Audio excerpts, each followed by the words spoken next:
너는 담장 너머로 뻗은 나무 가지에 푸른 열매처럼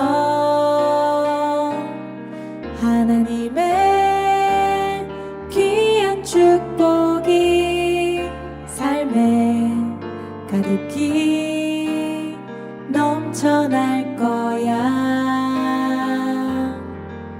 너는 어떤 시련이 와도 능히 이겨낼 강한 팔이 있어.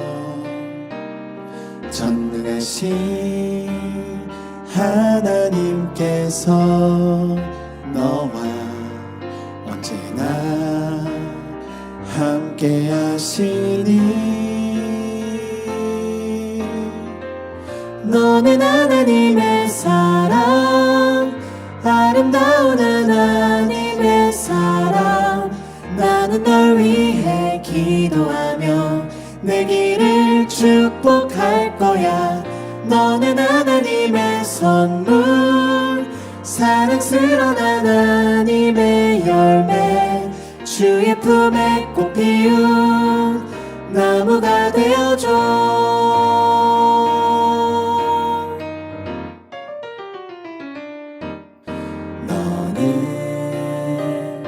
담장 너머로 뻗은 나무 가지에 푸른 열매처럼 하나님의 귀한 축복이 삶에 가득히 넘쳐날 거야. 너는 어떤 시련이 와도 능히 이겨낼 강한 팔이 있어. 전능하신 하나님께서 너와 언제나 함께 하시니. 너는 하나님의 사랑, 아름다운 하나님의 사랑.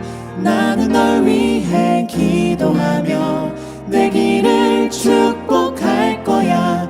너는 하나님의 선물, 사랑스러운 하나님의 열매.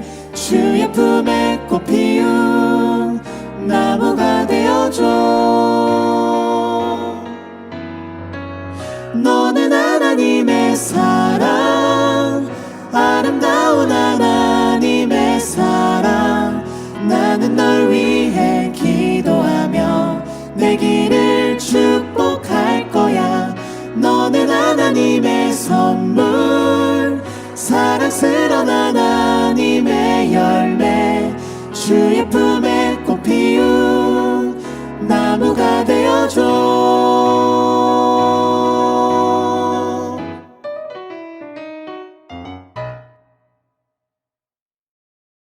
오늘 우리에게 주시는 하나님의 말씀은 사도행전 12장 11절에서 17절의 말씀입니다.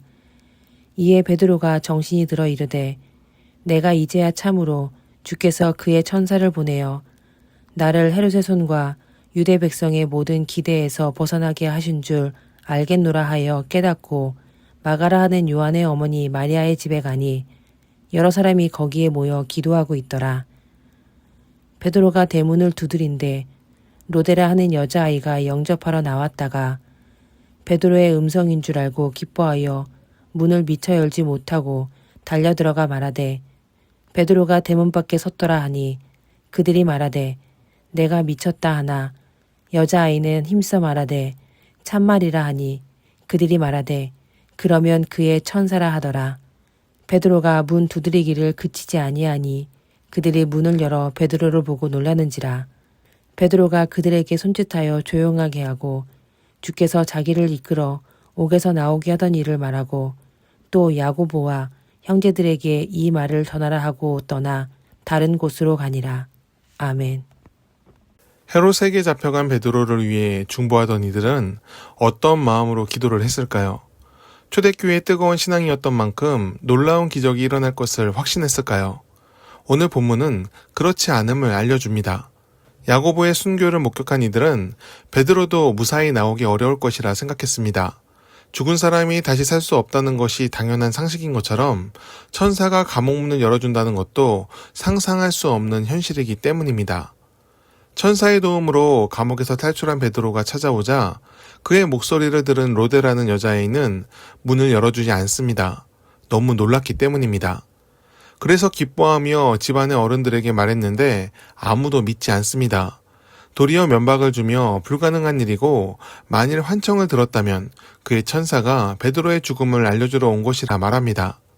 하지만 베드로가 정말 살아서 돌아온 것을 보자 어떻게 설명하지 못하고 놀라기만 합니다.